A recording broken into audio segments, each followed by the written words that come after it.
Toastmasters from District 38 and beyond for attending our second installment of the Building Your Community series. We had one last Monday that was all about the president and the VPE role and how critical those two roles are in a club. However, the sergeant of arms and the VP membership roles are critical when it comes to welcoming guests, making them feel part of the Toastmasters family and community, and then to turn them into members.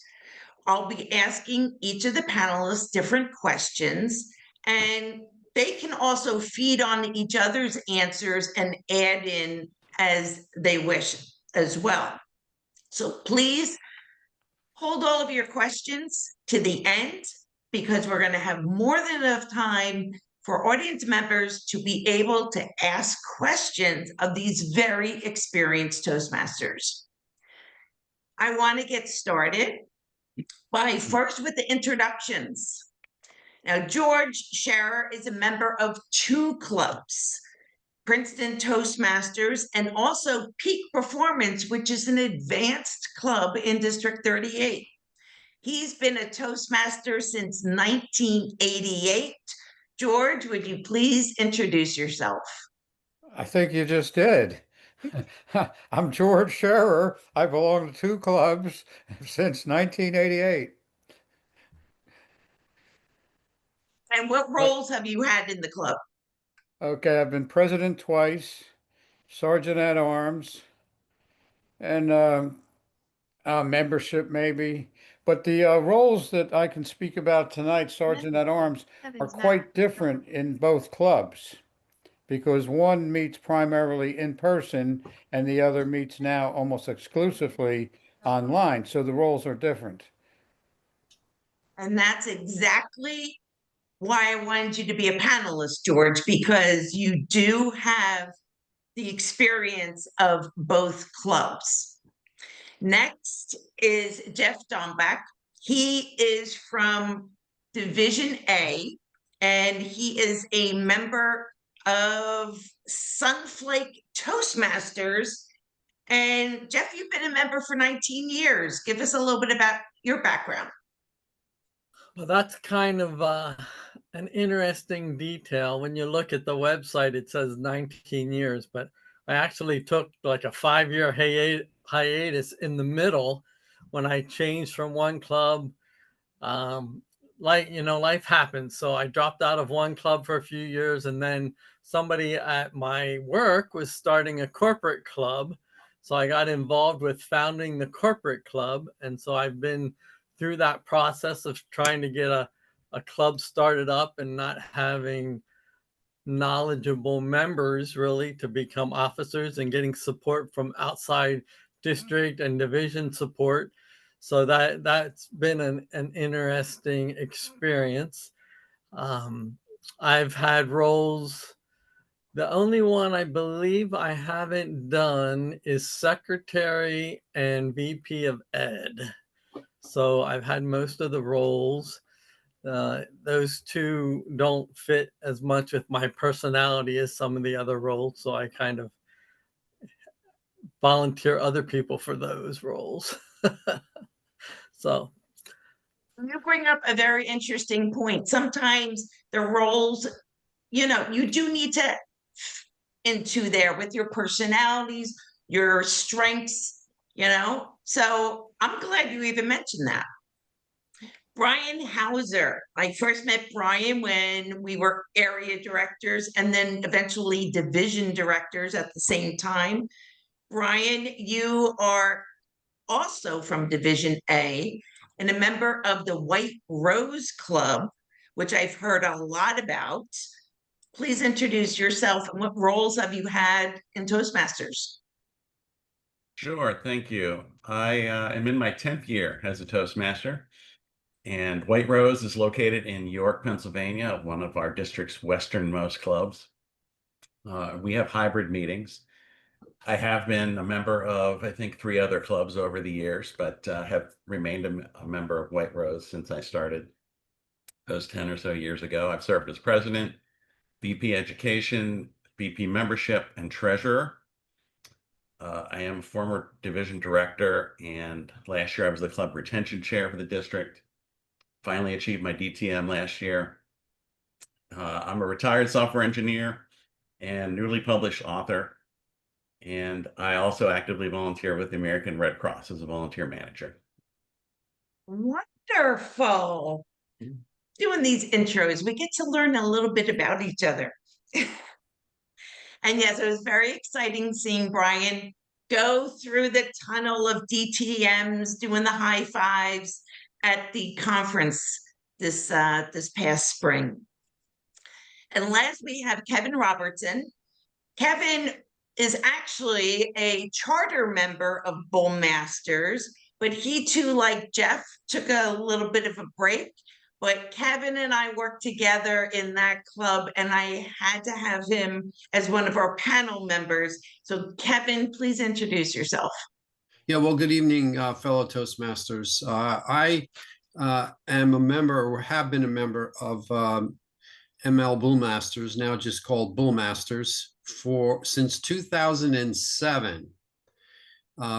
However, I had a 6-year break where I left the bank and came back to the bank. So take 2007 to 2025 and subtract 6 years. But I have been a member of the club for that period of time.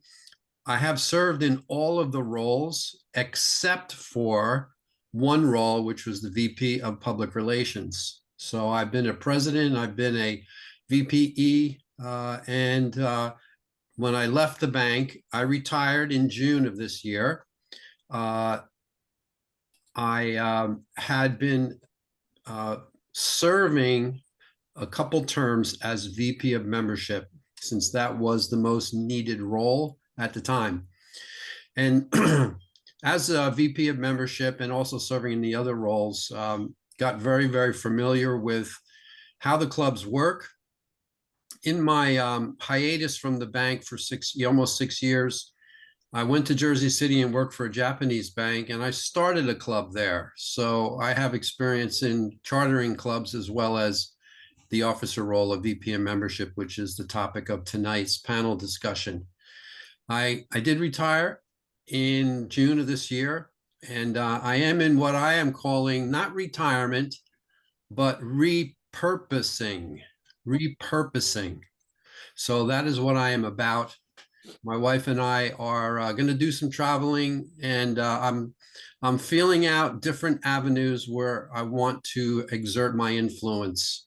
So that is about where I'm at right now. Thank you, Chris, for the questions. Thank you. And like I said, Kevin and I were a dynamic duo when it came to a member orientation, but we're going to be getting to that later. Now, our first question, I want to start with the SAA role. And I've never filled officially as a sergeant of arms. However, even I noticed a change in the role, how pre-COVID, and then how the role is executed now. So I want to ask George, as an SAA before COVID, what were the main duties, and how were you able to welcome the guests and get them to feel comfortable? Okay, the main difference is the setup of the room. Obviously, online you don't have to set it up, but making sure that the chairs are out, trying to estimate from former meetings how many people might be there, and also having a few chairs in reserve so that when people come in unexpectedly, you don't have to run around and grab the chairs. They're in a place that are handy.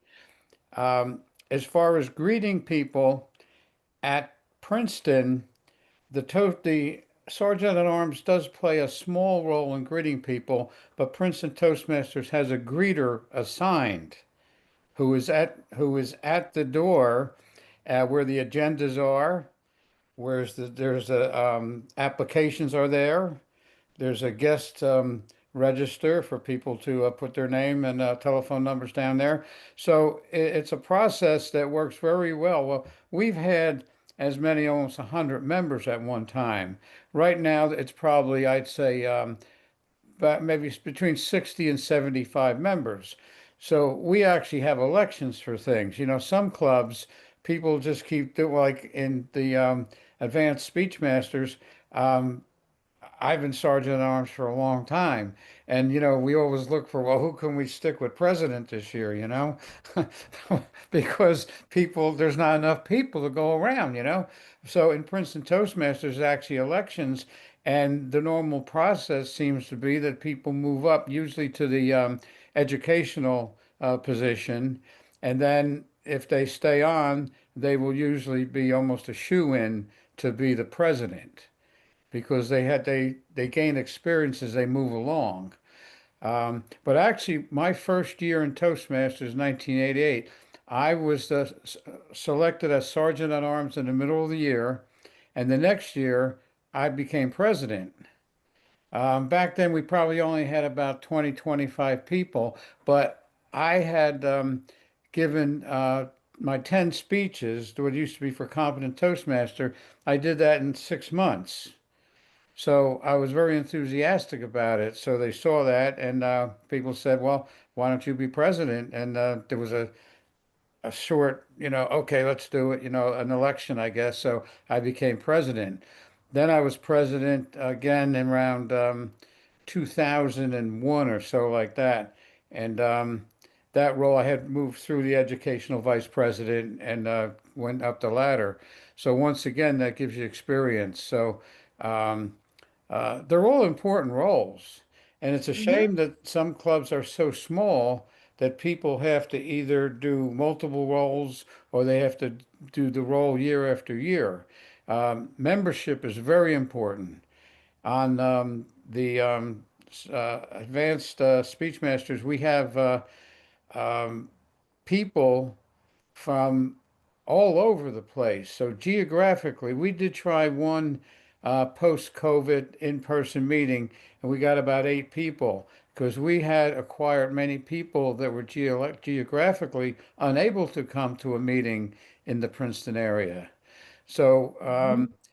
getting back to live presentations, live meetings like Princeton is doing is where it's at because people who have joined Toastmasters and only have seen the online format are missing a whole lot of, actually getting up in front of a live audience is a lot different than speaking online, but it online gives you good experience for your organization and your content and things like that. So if that's the best we have, go for the Zoom.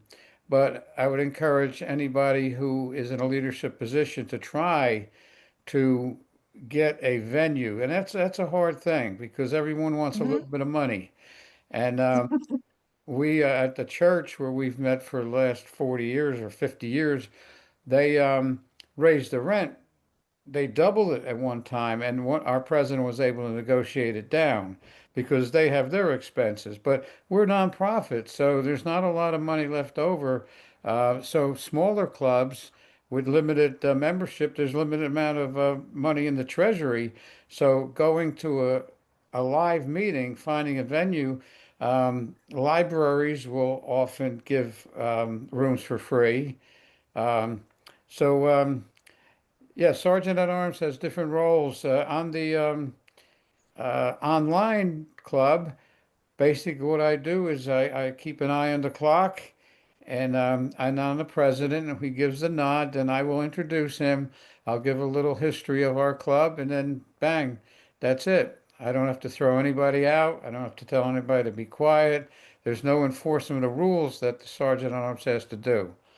So online Sergeant at Arms is a fairly easy job. Thank you, George. And we're going to talk about online clubs in more detail, because I do have some specific questions about when a guest pops in. But first, I want to hear from Jeff about what do you notice pre-COVID for an in-person club, and has it changed? You said you're a member of various different clubs. Do you think the role has changed after COVID and it's just not what it used to be?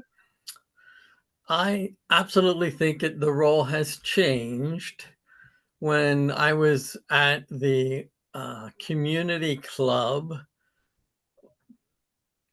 20 years ago, 19 years ago, I guess it was actually,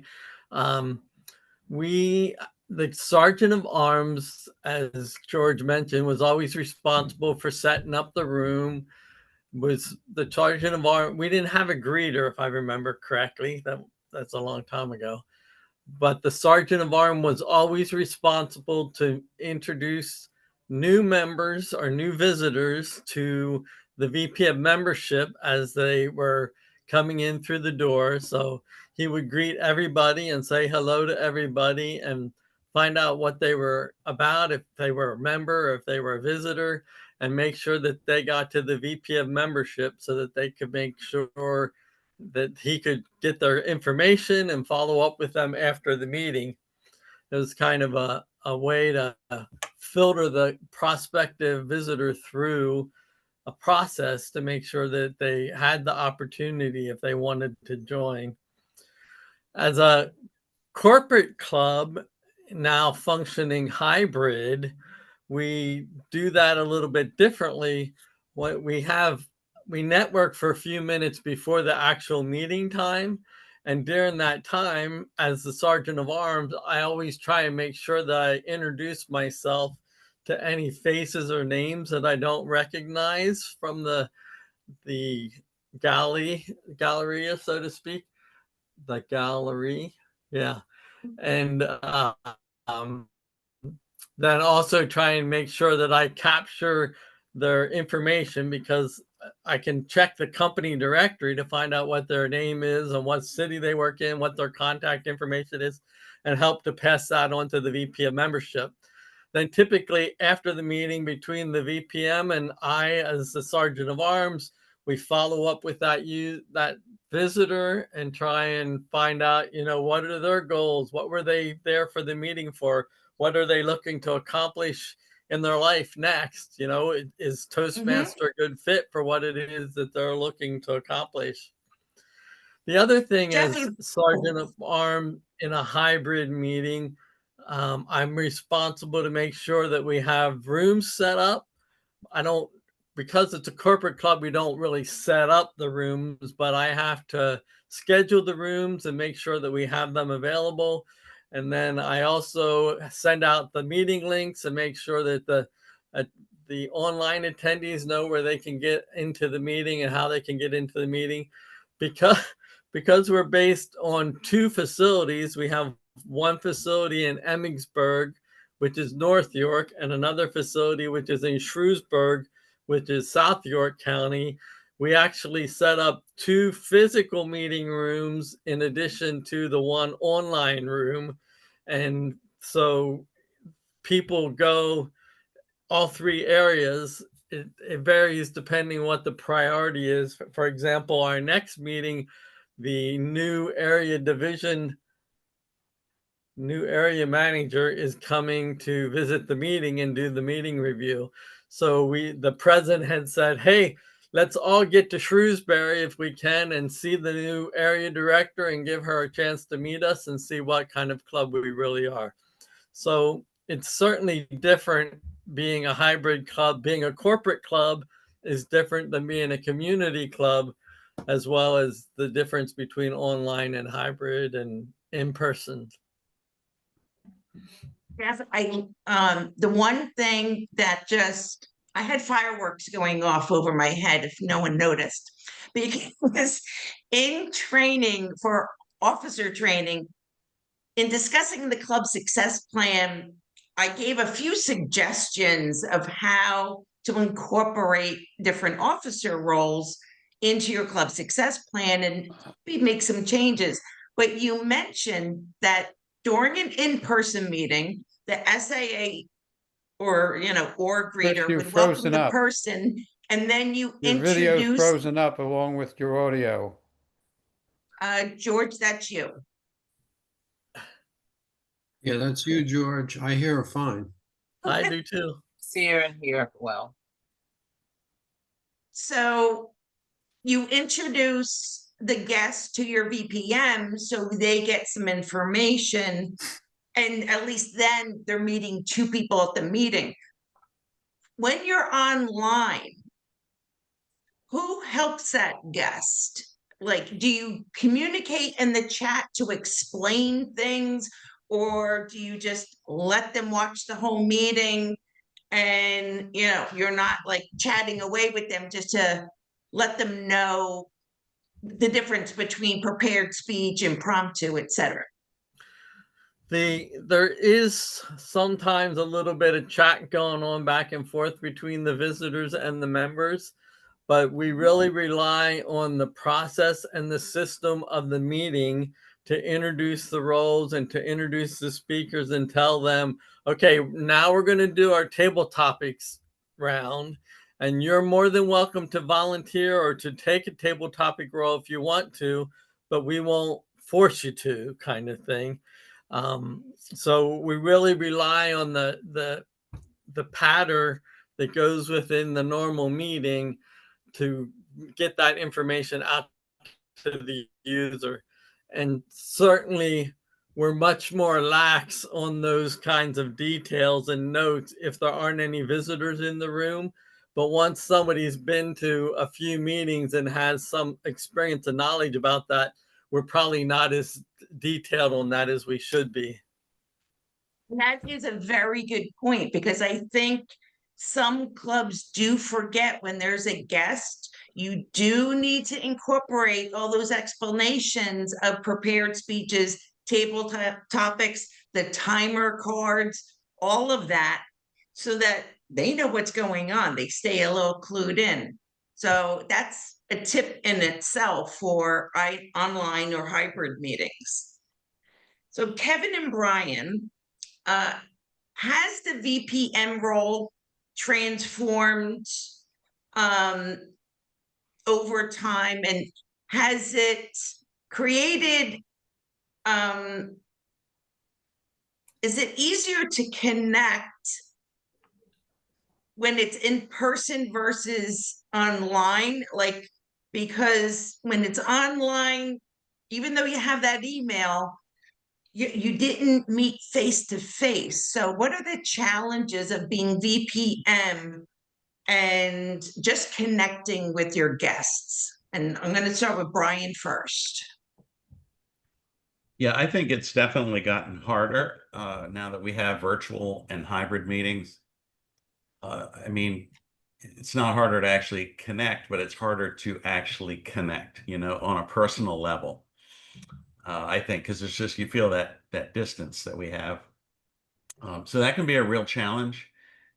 I think Jeff just summed it up very well in terms of we do the same thing in terms of how we try to treat those, virtual guests as well, and making sure that we're paying attention to them too. It can get awkward when your VPM is in person and your guests are online and you're trying to, communicate somehow that way. So we will often have one of our online members kind of take on that role of, chatting with the guests online while the rest of us are, getting the meeting together in person.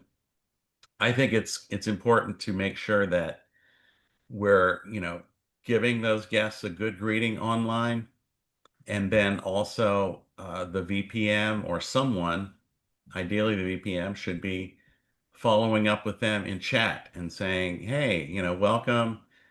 What brought you here? I think that's always important to find out what their motivations are at coming to Toastmasters, because that'll come in handy later when we're trying to follow up with them, if we can personalize that. And then offer to stay after on the Zoom, or to give them a call right after the meeting. to see if they want to chat further about things. And of course, make sure they don't get away without you having their contact information. Mhm. And that, I guess it is important. What I liked about what you said is the importance of offering to stay online, say after the meeting, just to go a little further. A lot of meetings, it's like, okay, we're adjourned, and it goes blank. So Yeah. I think that makes a big difference when it comes to impressing a guest that you're willing to stay for them. And Kevin, Bullmasters is also hybrid. So how is it trying to connect with people that are visiting out of state? And, or you have the North Jersey members that only drop in once in a while, but how is it challenging trying to keep in touch with everybody? Well, thanks for the question. And it is and has been challenging to with the hybrid, and also having people coming in through the WebEx from various locations. As VP of membership, however, we follow in Bullmasters, we follow the same meeting process that we for both in-person and hybrid people. Once people dial in and they show up on the screen, we address them and we treat them as if they're in the room. So we will always note as part of our meeting who is dialing in. Do we know them? Are they members or are they visitors? And then at the end of the meeting, because we are limited in the corporate environment, we've chosen to meet from 12 p.m. to 1 p.m. every week.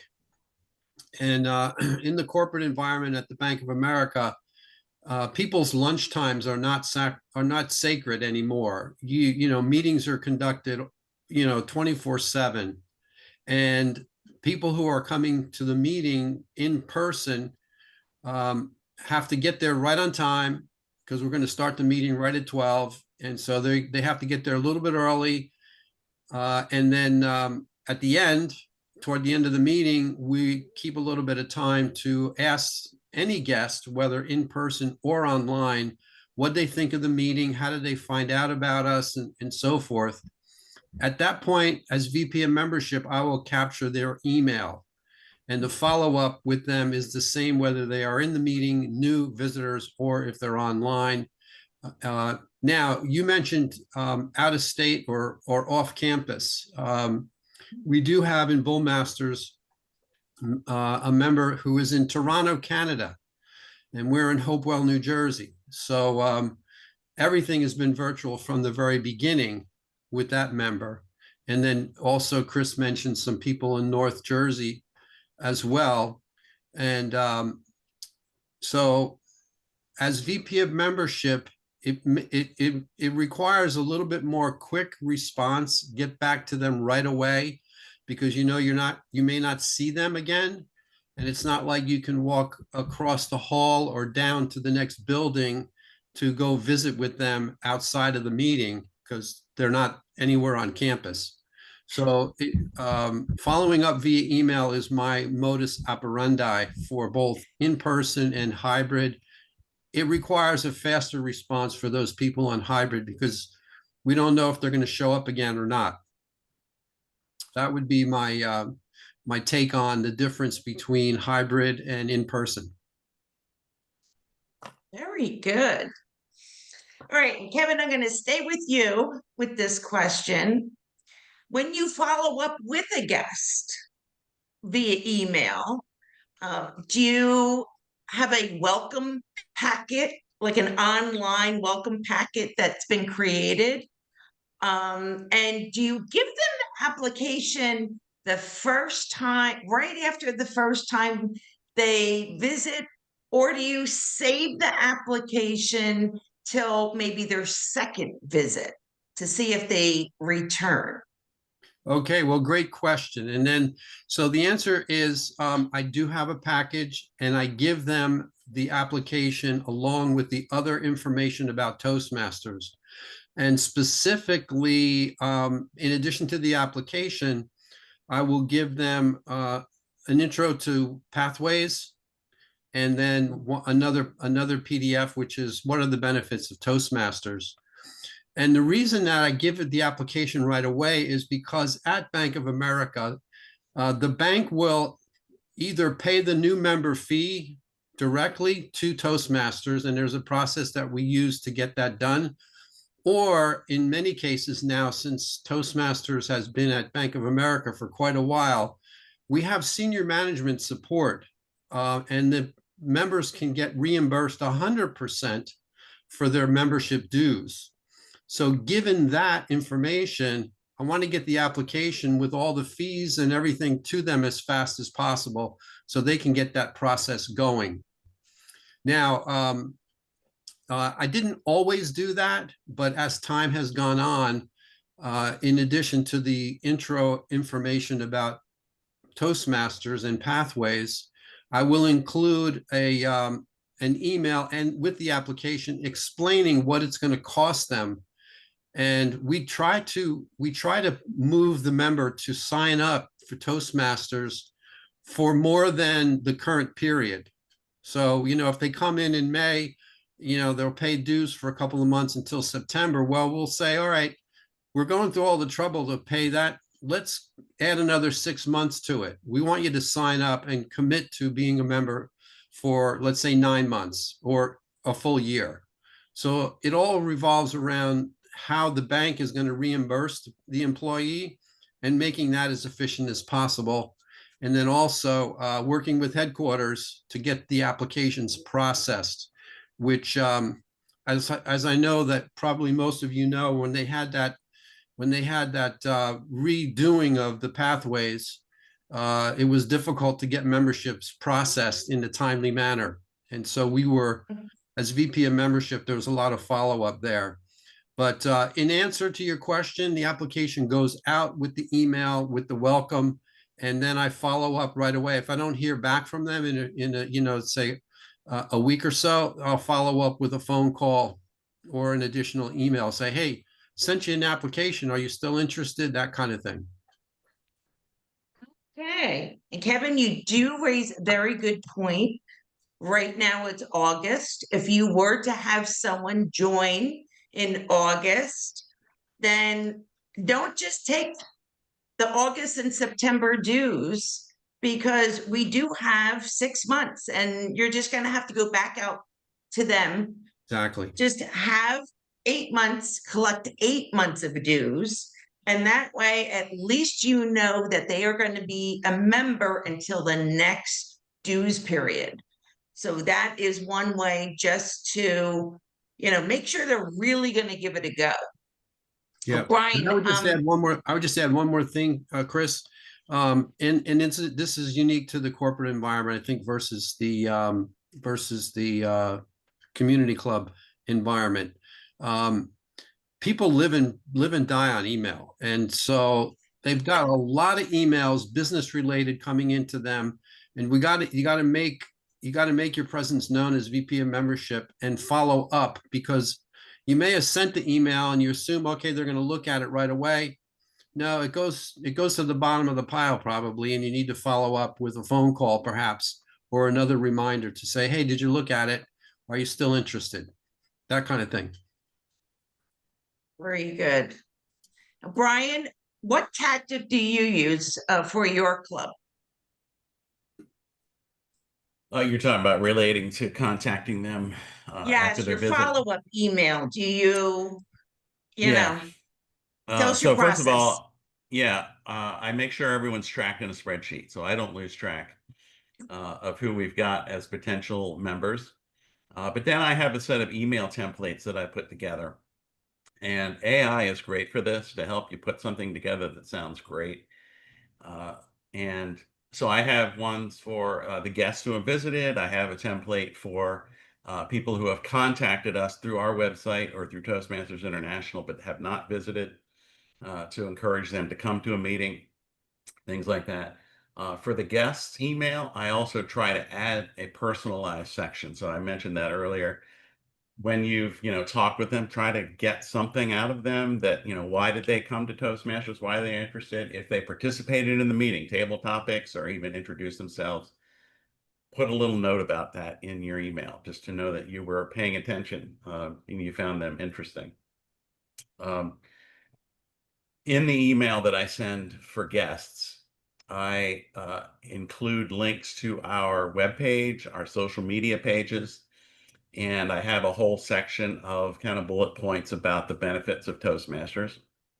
And then I have a link to the digital guest packet that I don't think everybody knows about, but it's on the Toastmasters website. You can just search for digital guest packet, and it has a bunch of little boxes that they can click, and it answers a lot of questions about what is Toastmasters, how do meetings work, things like that.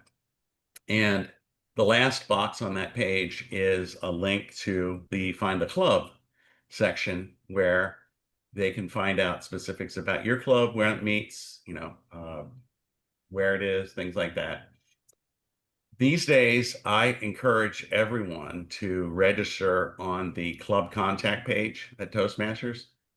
And I've kind of transitioned over the past year to using that because it's an easy way to collect their information, and it has two really good advantages. One is it allows all the officers to track those people.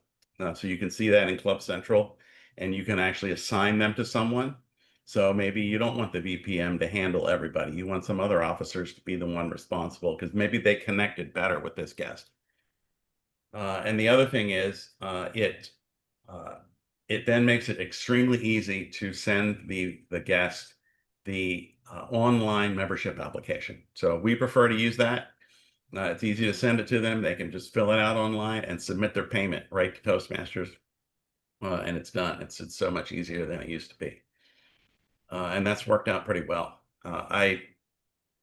Following up is important, and I definitely echo Kevin's feeling about, it used to be email worked pretty well. These days, I think people get too many emails and they just don't pay attention a lot. So I will, if I don't hear back from someone in a week or two, I will follow up with a phone call or a text, and usually have better success with that.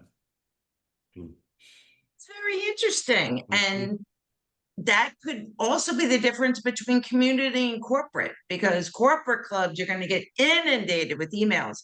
But I belong to a community club, and sometimes my emails from the president or the secretary, with all the spam coming through, my gosh, yes, it gets buried fast. So I like the personal touch, not only when you first send that email, but you also are willing to get on the phone with them if they don't respond. And I think that could be, a game changer for some people, because you're actually willing to call someone when right now society is more into text messaging everything. All right, I do have a question for all the panelists.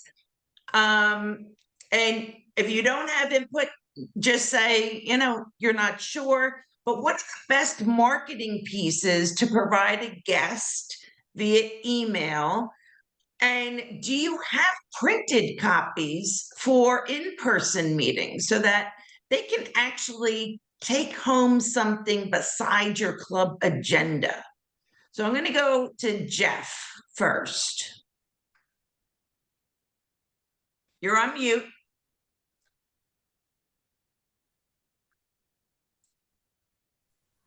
That's a good thing that nobody can count my and so that I used in the beginning of that first sentence.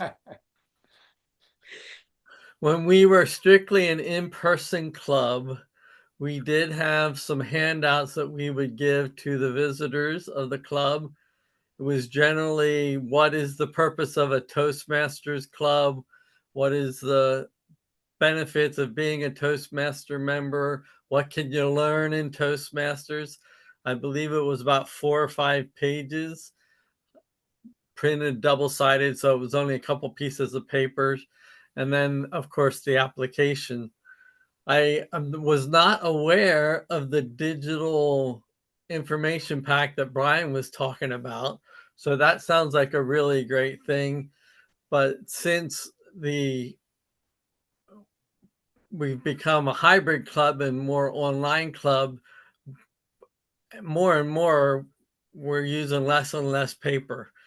The paper is just not something that our company wants to deal with. You know, they took away all our trash cans. Can you believe it? They took away our trash cans. Like we have to get up out of our cubicle and walk 3 blocks to a community trash can to get rid of a piece of paper. It drives me crazy.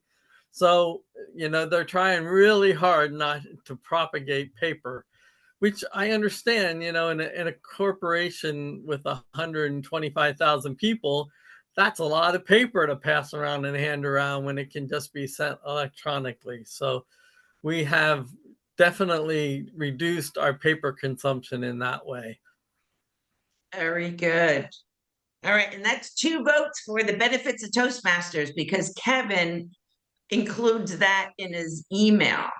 Now, George, Princeton Toastmasters is in person, 60 large, and then you have peak performance. So, what marketing pieces do you use, and do you hand out the printed ones at Princeton? Okay, before erroneously, I referred to Advanced Speech Masters. That's a club, advanced club I belonged to years ago, but it's peak performance. Um, well, in the back, as I said, there, along with the greeter, there is an agenda. There's a guest registration book. There's an application. So not only do we have that in the back, when the president is introduced, the first thing he does is recognize guests and ask each guest to stand up, tell us where you found out about Toastmasters, and then introduce themselves. So, and then at the end, of course, they ask him what impressions did they have, and then he will then refer and say in the back, the education, the membership person is there. If they're interested now, or they have can give any information, you can actually sign up right now if you want. So I think when people walk into the room, to be greeted right away is important. Hi, I'm so and so. I'm this the official greeter for Princeton Toastmasters tonight. Would you sign our guest book, please? And they'll give them an agenda because the explanation of the meeting is given by the president usually. And he'll go up to saying about the evaluations. Then when the general evaluator comes on, then they're more detailed. So the president usually lays that out so that everybody hears it at the same time.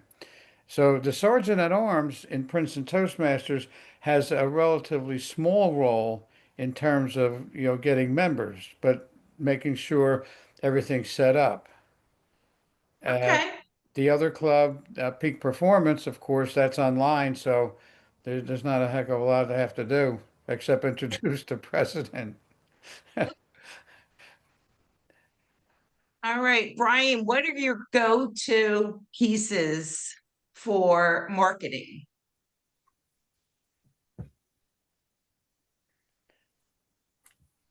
You're on mute. There we go. I knew I'd do it at least once. So I assume you're talking about following up with guests and that sort of thing, as opposed to marketing your club on And do you social have media or anything? whatever. Yes. Mhm. So we used to do a lot of paper. We used to buy the official guest packets from Toastmasters International, but we've gotten away from doing that because we were giving a lot of those away and not getting many results from it. So we didn't want to spend that money. So we limit our paper these days to we have the Toastmasters pamphlet and a one-page flyer about our club that has information about our meetings and where we meet, things like that, how to follow up from there. Sometimes we remember to include a page about pathways. but it seems that, they've changed every 6 months or so. So if someone's remembered to print some of those out, but I think that could be helpful to have some talking points about pathways with guests. But that's mainly what we're using today, and we're relying a lot more on the personal, touch with the guests to kind of get them engaged that way. We do have a few membership applications on hand. Like I said, I prefer to send people to the website to sign up digitally. But if they're ready to give us a check, I'm not going to have them hesitate. They can go ahead and fill it out right there. Right, I have to follow up with, you said you have a one-page flyer about your club. Can you go into like, what does that include? What do you talk about? We talk about, the main things we talk about are the fact that, when we meet, where we meet, they already know that they're there, but it's kind of a reminder for them to come back. But it also includes some of those same things I have in that follow-up email. That is the benefits of Toastmasters, and a link to encourage them to, go fill out the club contact page if they haven't already. Some of them have. That's how we knew they were coming. But also let them know that we do have a Facebook page that they can go to, things like that. That's mainly it. There's some other things that we could put on there, but like I said, we usually have a separate pathways page that we can use to talk about with people. But we're trying to keep it simple. We don't want something we have to update all the time. Okay, Mhm. that Yep. sounds really interesting, but it kind of sums up everything about your club. You're giving them contact information, and it would be also an opportunity to brag about successes, or if it's a multicultural club, if it's, President's Distinguished 20 years in a row, anything like that. So I think that's a fantastic Mhm. takeaway idea for Mhm. everyone here today. Now, Kevin, you had alluded to the marketing pieces that you also provide in the email. What's in the room? What kind of pieces do you have to just tell them about Toastmasters and what Toastmasters is? I am ashamed to say that I haven't been providing any of those flyers at the meetings. We have had an open house, and we have attended and participated with a table at employee networking events where I will bring, and we will bring, those handouts. But on the club meetings, which is every week, the only thing that I have there is a sign-up sheet capturing their name, email, phone number. That's the only thing I gather from them. If I am at the meeting in person, I try to talk to the members and let them find out a little bit about them, how they find out about the club, and so forth. And but no marketing pieces in there. The marketing piece I send out is a PDF, benefits of Toastmasters, and a summary of the pathways. And Jeff, should say, Brian, I'm very appreciative of your innovations there. If I was still at the bank, I would definitely use those, because I'm a little behind on the technology side of it in terms of where you guys are. So I would, and thank you for sharing those things with the panel. But it's just simply the benefits of Toastmasters and pathways. And I do include a link to the website, and I tell them if they want to learn more about it, just go to Toastmasters International, and I leave the link in the email. All right, but you too try and make that personal connection at the meeting, which, as everyone has said, that could be the clincher for getting that guest to come back again or to join. Yes, definitely. Excellent.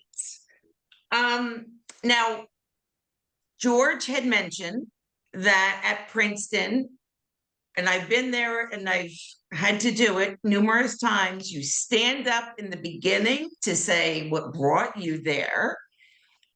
and then you do it again at the end. But I just want to hear at your in-person meetings, whose role is it in the club to actually try and, speak to that guest? Like, is it just the VPM, or does your club kind of use the group of officers to make a positive impression on that guest? And I'm going to start with Brian. Yeah, the way I look at it is the sergeant at arms is responsible to make sure that every guest is greeted warmly. And the VPM is responsible to make sure each guest has an opportunity to introduce themselves and chat about why they're there and whether they want to become a member. However, I think it's great if they can delegate that to someone else. So I think, like I said, the SAA is responsible to make sure it happens, but they don't have to be the one actually doing it. So it's important to make sure you have someone kind of assigned. And I liked George's idea of having an assigned greeter. And I'd be interested to hear if that's like a meeting role that you assign each time, or if it's kind of a permanent officer role. So But I think, then go ahead. there's a greeter for each meeting. That's a role. Okay, I think that's Wow. great because it kind of mixes it up a little bit, and Yeah. it makes sure that their greeter's always there. Someone's always there to do that job, and because I know we do have a challenge in our with our meetings with the sergeant at arms with our hybrid meeting. There's a lot of setup. It can be very difficult to get all that stuff done and ready in time for the meeting, even though he's there a half hour early usually. That it's great to have somebody else on hand to make sure the guests are greeted, especially if you have multiple guests, if you're fortunate to have that happen. Brian, I thought the exact same thing when George mentioned it. The SAA, especially depending on your club size, they are truly making sure there's enough seats. The podium or lectern is set up. If there's a microphone, it's in working order, all of that. So I like the designated greeter idea as well. Thank you. Jeff, what about you? And talk about, if you want to do, talk about in person or online, because I know you're hybrid.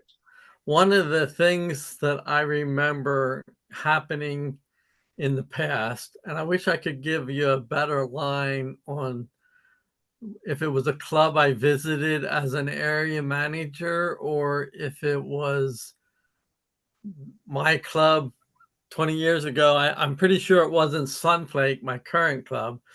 But I remember at one point there was a moment in the meeting where I'm not sure if it was the Toastmaster or the president would ask everybody in the room if they shook hands with a random person in the room that was drawn from a hat.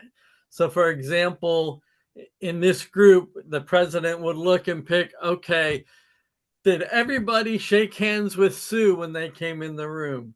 And they would see how many people actually kind of stuck themselves out and introduced themselves and made some pointed interaction.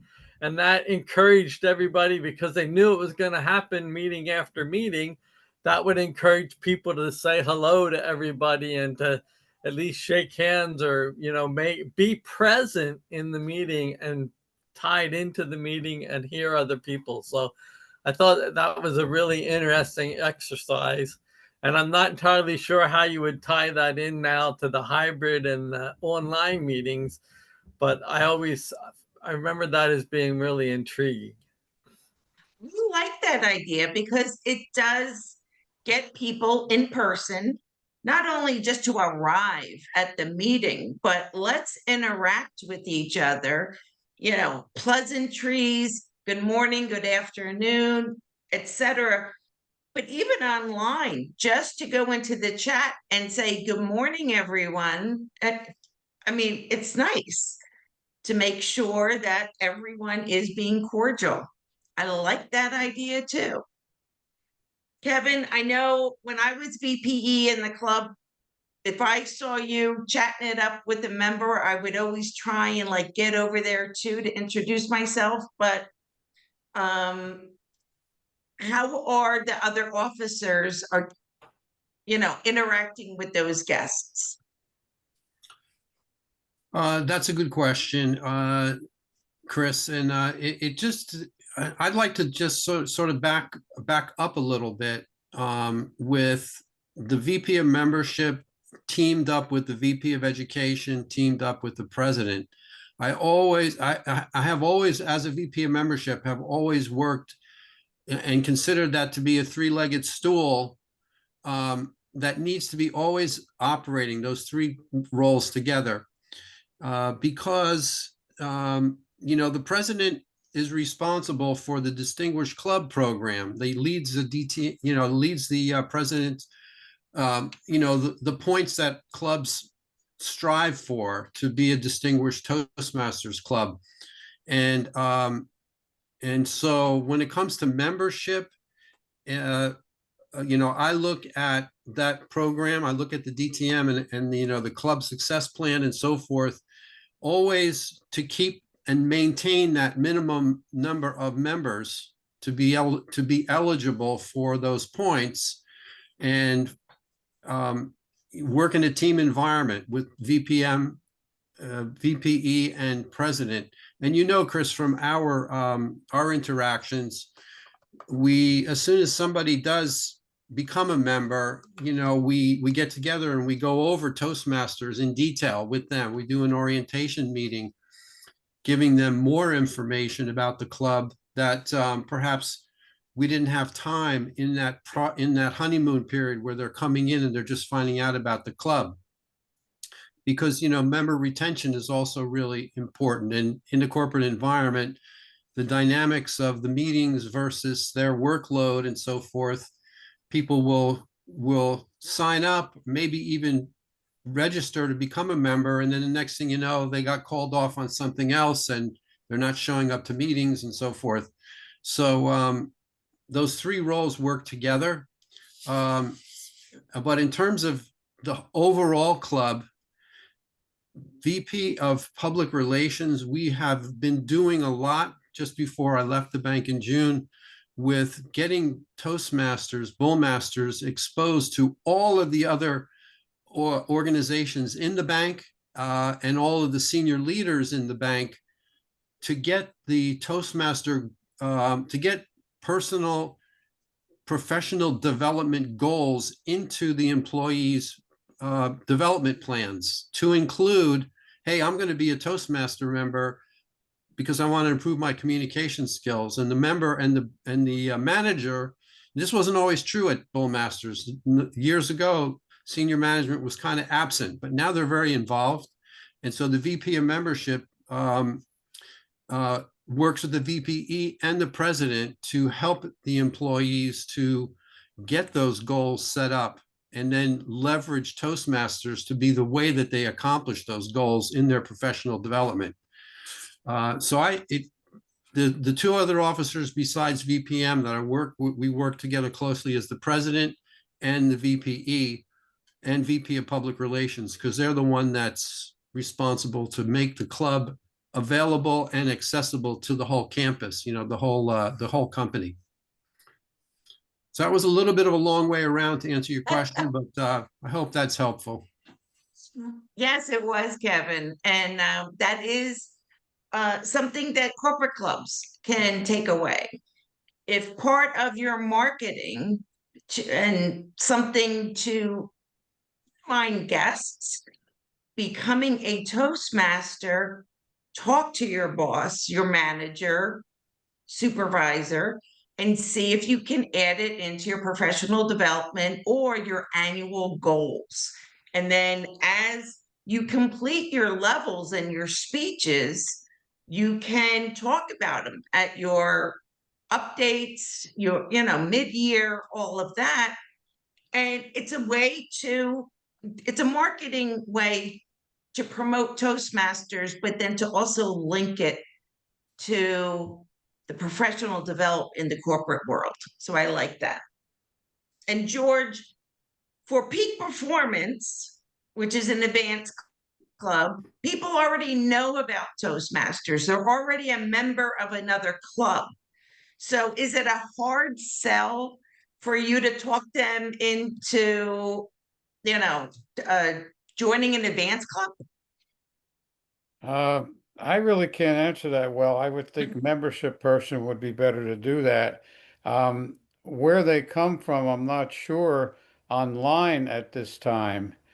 I'm not sure what the publicity person does. I know they do send out things because we do have special events. We have something called March Madness, where we have a round robin of table topics, and we'll start at one level, and then the winner from each one goes to the next, just like the elimination tournament with the NCAA basketball. So that's a special event that we promote quite well. The person, the publicity person, gets that out to other clubs. We also have some. Sometimes we'll have, like we had a Dillip, Abe Sekra, Mhm. come and visit, and so that was publicized because Dillip was a former international president and a very good speaker at that. So whenever we have a special event, I know the public relations person does put it out to as many clubs as they can. I'm sure they have a list of where it goes. So we usually do get a very much increased participation during those meetings because the word does get out. Okay, thank you, George. And that is a reminder too that next Monday's Build Your Community is all about the VPPR position. We will have not only some successful VPPRs within District 38, but our public relations manager of the district will also be joining us and giving tips and how they create their flyers and where they distribute, all that kind of stuff. At this time, I want to open it up to questions from the audience. You can raise your hand if you go down to the bottom toolbar and you'll see the raised hand feature. And I will I'll call on people one by one. And just let us know, is your question directed to one person in particular or to anyone on the panel? And then panelists will just have to jump in there. So Sue, I see you raised your hand. I know you've been taking notes. So please, who is your question, or what is your question? Actually, Chris, and thank you, panelists. It's a follow-up to something Brian said, and that is the use of the membership management tool online. Requesting that people engage with that is a terrific idea. I'm in a number of clubs, many of you know this already, and this year I'm taking on the role as VPM again. I hadn't had that role for a while.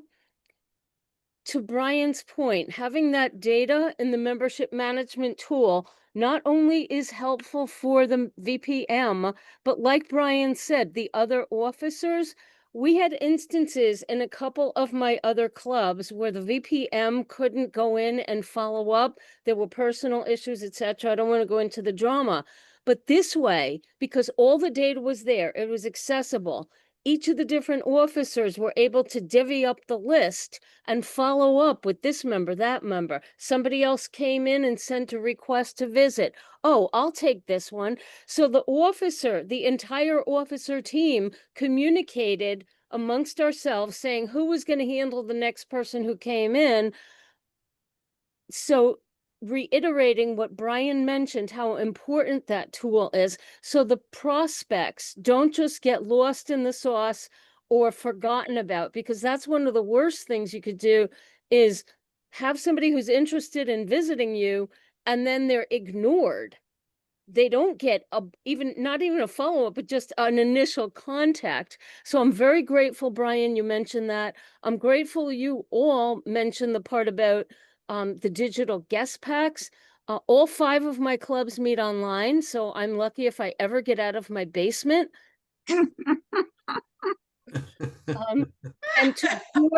And to George Shearer's point, the part about following up the peak performance possibilities, in addition to the wonderful things that he mentioned, and Regine is also a member of that club, we also have things such as beyond the basics workshops. And in addition to the publicity mentions that George told us about and how the VPPR publicizes everything, there's a lot of word of mouth. The individual members take that back to their home club or clubs, and the benefits basically sell themselves. You're asking somebody to join an additional club, and the Right, benefits right. sell themselves. Once you come to one meeting, you see the value. So thank you so much for your time, and all the panelists. As Chris said, I did take a pad full of notes, and I'm going to be bringing all these valuable skills to my new role as VPM again this year. Thank you so much. Thank you, Sue. And Joyce Rubas had her hand up there for a while. It must be tired. Joyce. I just had a few comments because our club is a little different. It's a community club. We have 2 meetings a month that are Zoom only, and we have 2 meetings a month that are hybrid where we meet in a library. So as Sergeant of Arms, I have to book the room at the library. I have to get the permission, get the okay for the rooms, get that set up, and then set up agendas based on that information. For hybrid, not being a corporate club, we don't have a conference room with the AV equipment already there. As Sergeant of Arms, I've got to make sure at least one person is bringing a laptop to the meeting. It's usually me, and then sometimes Jim will have a laptop too, or Julie. If we have 2, we can have different views, but at least to have one laptop available for Zoom access in our hybrid meeting. I make sure that posters are put up in the library every month. The library clears their bulletin board each month, but I make sure I get a new poster advertising our club and Toastmasters up every month, as well as putting brochures in the little stand that has materials that anyone can take. And then as far as getting guests involved, we encourage our guests to participate in table topics. We say it's optional, but if you want to, you're more than welcome to participate. We sort of encourage. So they're speaking at the beginning a little bit. They're going to speak at the end with their feedback about our meeting. But if we can get them engaged in table topics, it's another way of encouraging them and letting them see. And then have the general evaluator praise their efforts. If they didn't make it to 1 minute, you did a wonderful thing by even trying to be in table topics. So those were just my simple comments there. Thank you. Wonderful. George, your hand is going up and down, up and down. Right. Well, I used to have that icon right on the taskbar at the bottom. I don't have that now. So I went to React and I tried to find it and I was raising my hand. I just wanted to get the icon down at the taskbar like it used to be. I don't know why it disappeared. Okay. All right, Nicole, you have your hand up. I just want to say, Joyce, you are such a beautiful speaker. I was so interested in everything you just shared and the way in which you shared it. And I just love your tonality and your excitement and your clarity. It was just pretty cool. And I just wanted to say that. Thank you. Thank you. Joyce is a very bubbly person and always upbeat, very positive. So we love her in our club. Are there any other questions? Oh, Brian. Yeah, just wanted to make sure we mentioned something before we go that George or Kevin touched upon a little bit. And that is, as VP membership, don't forget about your current members. And I think it's very important for the VPM and the VPE to work together to make sure that every current member is kind of heard throughout. There shouldn't be any surprises when it comes renewal time. You should already know who has completed their Toastmasters journey, who's not going to be renewing. And, have the VPE should especially be, continually evaluating everyone's progress and, making sure they're getting out of things what they want to. And then I think it's also important to follow up with former members for two reasons. Find out, make sure you know why they're not renewing. And second, I think every 6 months or so, reach out and say, hey, we've made some changes. It might be with Toastmasters itself, might be with the club. Maybe their situation has changed. Maybe they're ready to come back, but reach out because they're potential returning members. So Thank you, we Brian, focused for on guests, reminding. wanted to make sure that we mentioned that.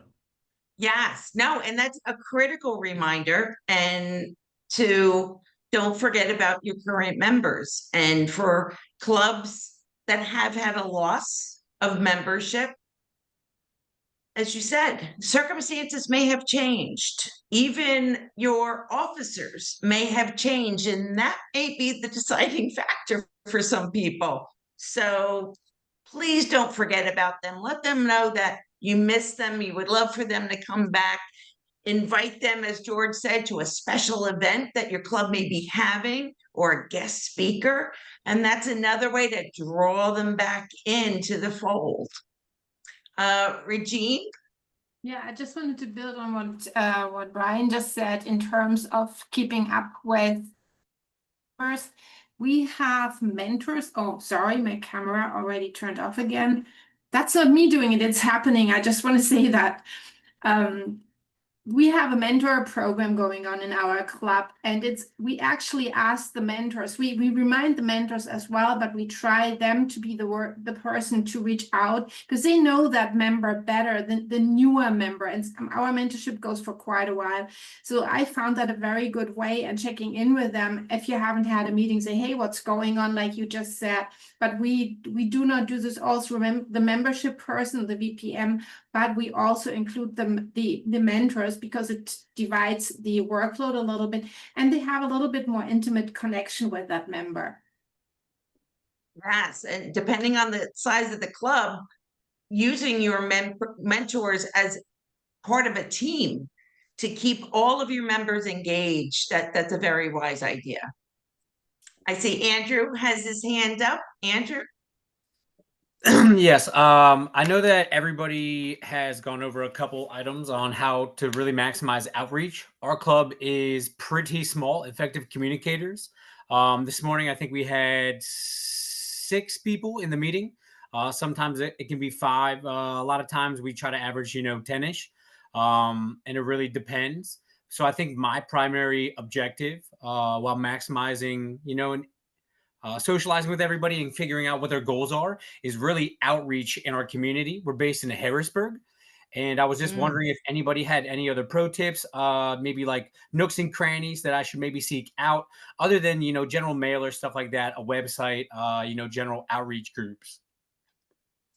Well, tomorrow we are going, next week, you may want to tune in, and the VPPRs are going to be giving ideas for both corporate and community clubs of all the different social media, where they put flyers. Like Joyce mentioned, she always puts flyers in the library, but there are a lot of different ways to reach out within a community. I don't know if the current panel members, if you know. I wasn't, and I'm sorry to interrupt there. I just wasn't sure if there was any specific experience-based things, do's and don'ts, or pro tips that anybody had.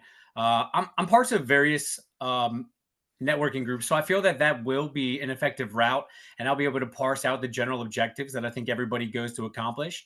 But I just wasn't sure with all the experience on the panel, what, 50 plus years. If anybody had anything that was like, listen, this right here really did me something beautiful. Joyce? Hi. Our club sends out media releases. Our vice president of VPB, our public relations, sends out media releases to newspapers, and even not just in our local area, but since we have Zoom access, we can go all the way across the country with the list we have. We use Meetup notices and things like that. Some people might use LinkedIn. We send out, we have a long email list of past members, guests, potential members, and we send out our meeting notes with every to that email list to keep our presence in there known. You know, it's a reminder. Oh, here are the notes from our meeting last week. Our next meeting is going to be, and here's the Zoom link. Here is our link to our website, general information. So that's going out on a regular basis to an email list. We have over 350 on our email list. One day. So there. I appreciate that, and I don't want to confuse anybody by conflating the two different roles. And I can definitely tune in then. And also, I'd love to hear from you, George, because you clearly have a vast amount of wisdom and experience. George? Yes, my hand is up. Yes, Yes, okay. what Joyce does is similar to what the Princeton Toastmasters does. However, peak performance, it doesn't really help to put the word out to the general public because everyone's not eligible. Right. So that would be a disappointment to have someone come to a meeting and then say, no, you can't join. So we solicit existing Toastmasters. Right. And George, for peak performance, I know as club coach, you post on the District 38 webpage as well as other web pages for Toastmasters, and also utilize your division manager Yeah. to spread the news about club events, like special events and everything, because an advanced club is different. So you know, they can kind of market to the rest of the division, or and we are going to be doing something about advanced clubs in a master class as well. But Andrew, and you know, use everything. You You know, certainly helped us get our membership up. yeah. Yeah, as coach, yeah. And that was going back out to old members, just like Joyce and Brian said. You know, we use the tactic of circumstances may have changed. So a special email went out to people saying, hey, you know, we haven't seen you. We really missed you. We haven't seen you since the Christmas party, or something specific, like Brian was saying, you know, to pull them into, they miss me kind of feeling. And yeah, I think 2 or 3 returning members came in. Fantastic. So definitely use that. Regina, do you have additional ideas? Yeah, and I think the best, that at least my experience, the best is really word of mouth, because you can convey the enthusiasm and speak pretty much with everybody. I do this, I have done this in corporations, I have done this at events, conferences, what have you, and said, hey, I noticed you had blah, blah, blah, maybe a little problem with your nervousness or something like that. And then you can say, hey, there's a great place to do that. The next one, and I'm not quite sure if this is, if it exists, I haven't seen it. Is there a newsletter of District 38? Because that There is, and the public relations manager does send that out. I believe in September, they're going to start sending 2 issues every month. Okay, I just want to say this is, I think if they are willing to do this, and you have to ask the PRM of District 38, if they might want to add your club and say, hey, we're looking for members, because some members want to be dual members, and that's a good place as well. It's beautiful. Thank you. And don't forget to use the district newsletter or webpage. If you have a member that has done something extraordinary, maybe they'll do an article about them in the newsletter. We used to have a highlight, I think it was a year or 2, we would highlight certain people on the District 38 webpage.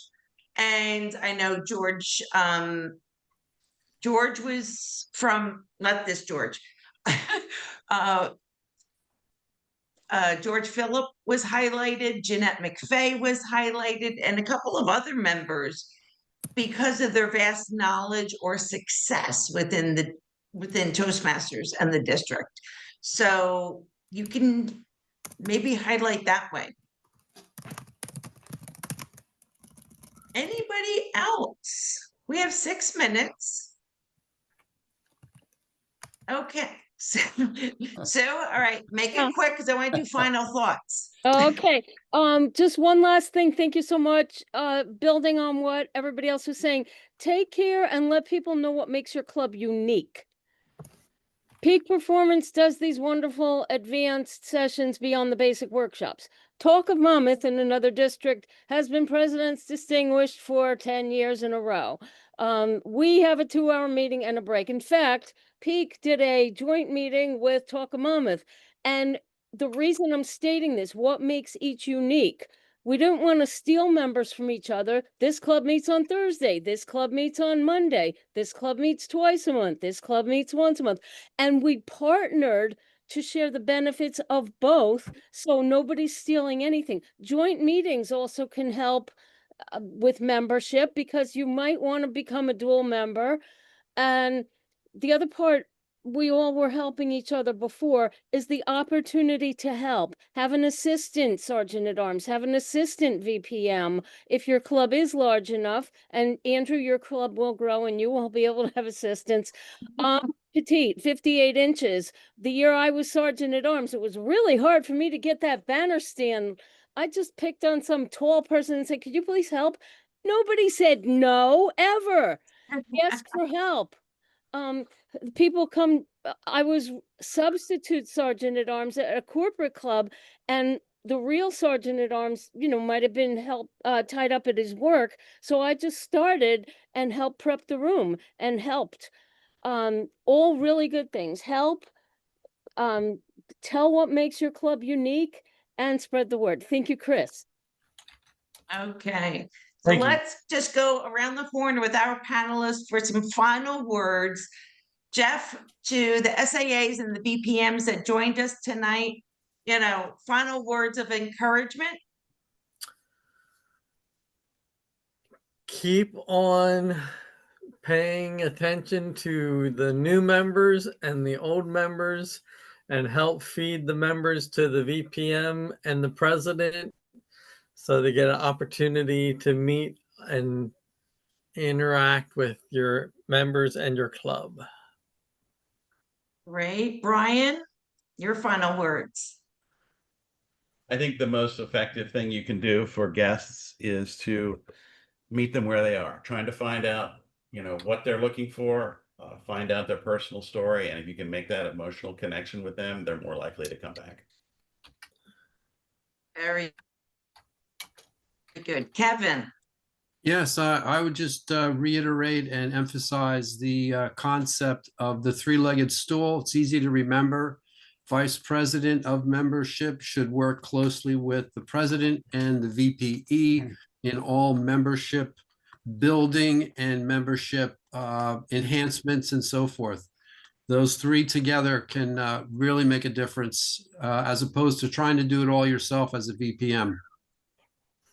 Excellent. And George? Well, you can add a little bit of humor. If a guest comes in, you ask them, would you like to be a chairman? And if they say yes, you show them where the chairs are. George, you're always good for a joke. I love it. Thank you very much. Our panelists were fantastic. I wrote some ideas down here. And when we get the recording back, after it's been uploaded to YouTube, I will be sending out a link to the recording to everyone that registered and attended, along with some of the great ideas that came out of tonight's session. I'm so grateful that we have Toastmasters within our district that are willing to help each other out. And as Sue said, nobody's trying to steal members from each other, but we are trying to help build better clubs and support one another. So thank you very much. Don't forget, next week is the VPPR session, and then we're going to round out August with the treasurer and secretary roles, and Joyce Ruba is going to be on the panel for that one. So thank you very much. Have a wonderful evening, and I hope you join us again.